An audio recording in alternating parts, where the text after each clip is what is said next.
In this video, I'm going to walk you through the complete process of installing Ubuntu on your system and removing Windows entirely, whether you're on a PC or laptop. This guide's for you, so without wasting any time, let's get started. Now, before we jump into the installation, there's one important thing you need to check. Make sure BitLocker is turned off, because if it's enabled, it might interfere with Ubuntu's installation. To do that, open the Start menu, search for cmd, right-click, and run it as administrator.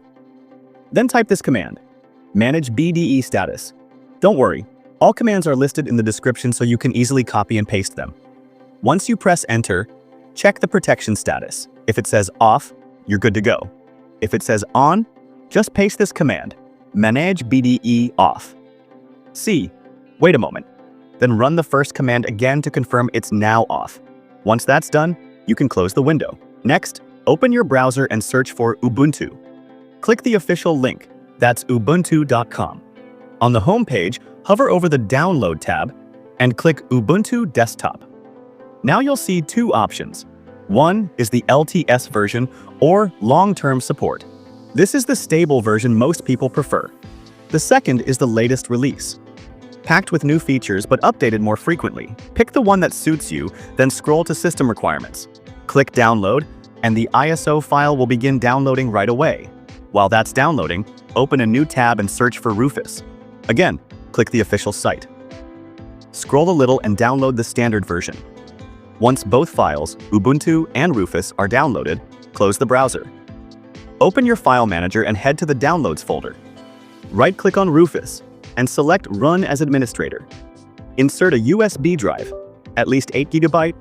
Click Select, choose the Ubuntu ISO you downloaded, and open it.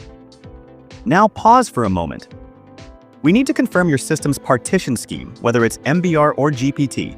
To find out, open Start, search for Disk Partition, and open it. Right-click on your main drive. Go to Properties. Then the Volumes tab. You'll see the partition style there. Note it down. Back in Rufus, select the correct scheme, then click Start. Choose the recommended options. A warning will appear. Your USB drive will be erased. Click OK. Confirm again, and let Rufus do its thing. This may take a few minutes, so be patient. Once that's done, Rufus will say, Ready. You can now close it. Now, before we install Ubuntu and wipe Windows, make sure to back up your Windows license key, just in case. Open CMD again and type this command.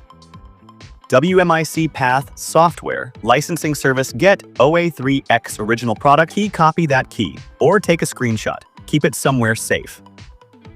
Next, we need your BIOS key and boot menu key. Open Start, search About your PC, and note down your PC's model name.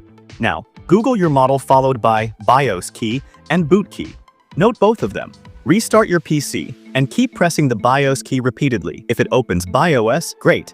If not, try pressing the key while holding the FN button. Inside BIOS, make two changes.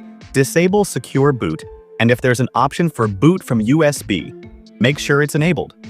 Save and exit. Now your system will restart. Keep pressing the boot key to access the boot menu, and then choose your USB drive. On screen, select Try or Install Ubuntu. After a few seconds, Ubuntu will boot up in live mode. Take a moment. Explore the system. Test your Wi-Fi, browser, and a few basic apps. If everything looks good, double-click Install Ubuntu. Choose your language, then continue. You can skip accessibility options if you don't need them. Select your keyboard layout and test it if you're unsure. Next, decide if you want to connect to the internet now. If you already did that in the live session, just continue. You can also choose whether to update Ubuntu during installation, optional but handy. Then, choose the installation method. Manual setup gives you full control, perfect if you're a tech-savvy user. Or you can go with the automated auto-install option, which uses a predefined setup file. I usually go with manual, your choice. Next, choose your preferred software package. Default install gives you a minimal set of essential apps like the browser. Extended includes Office software, video players, and more. Pick what suits you. You might see an option to install drivers during setup, but honestly, this doesn't work on all systems.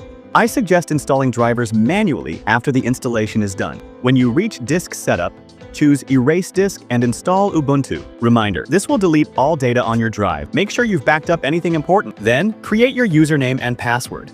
Set your time zone.